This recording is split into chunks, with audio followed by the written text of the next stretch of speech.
It was the year 1936, and there was a strange sight. In the hills right behind me, the Gilboa Hills, there was the sight of a British Army officer, a captain, with a starched shirt and his British officer's cap, and sitting by him was an Israeli kibbutznik with a beautiful dark tan from working the fields, a blue work shirt, and they were just sitting next to each other, these two disparate looking individuals staring at the scene, the beautiful valley underneath them, the Valley of Israel. And suddenly the British Army officer jumped up in a Scottish accent. He shouted out, "I dinna ken why he no do it ni," and which basically means, I don't know why he didn't do it. And the Israeli guy looked at him and said, Who are you talking about? He said, Saul. Why didn't Saul do it? And the Israeli kibbutznik said, Saul who? What are you talking about? And the British Army officer looked at the Israeli Jew in shock, and this Presbyterian Scottish Christian took out a Bible from his pocket, opened it up into the book of Samuel, and he read the following sentence.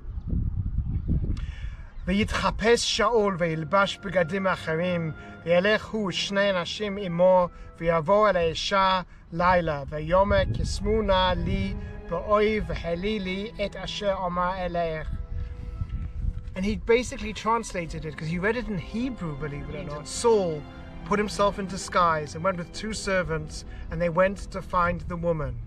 What he was referring to, of course, is the events that happened in this very, very place. The night before Saul's death, on top of this mountain, right behind me, the Gilboa mountain, surrounded by the Philistine troops at the bottom, Saul took some of his servants, and in disguise they snuck through enemy lines and went to the hills over there, the hills of Endor.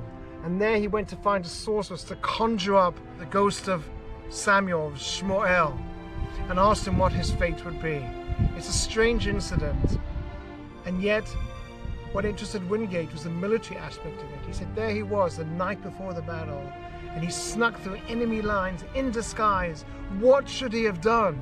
He should have turned round and attacked them from behind and take them by surprise. He had a small, mobile unit who'd gone through the enemy lines and now in a spot where the enemy couldn't see them. And the kibbutznik looked at Wingate in shock, and he realized that for him, this wasn't just black words on a white page, but rather he could see it. He could see it in 3 dimensions. It was as if he was there 3,000 years ago. He could see the Philistines at the bottom of the hill. He could see the hills of Endor, and his strategic mind was basically figuring out, what can we learn from this?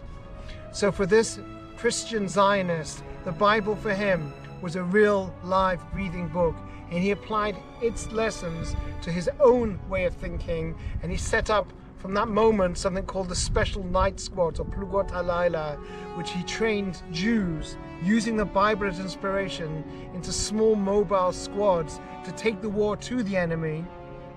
And this, my friends, became the foundation of the IDF, or the Israeli Defense Forces. And Wingate's last words he wrote to his wife before he was killed tragically in World War II was, if I forget Jerusalem, I forget my right hand. And so, here we are decades later. Wingate's name is still venerated in this country. He's known as Hayedid, or the friend. And he taught us that the Bible is not just an ancient document, but a living, breathing document. And when you come to Israel, the whole Bible gets the 3rd dimension. You can see exactly where things happen. This, my friends, is where Saul was. This is where King David was. This is the land of our ancestors, the land of our people, and the land of our future.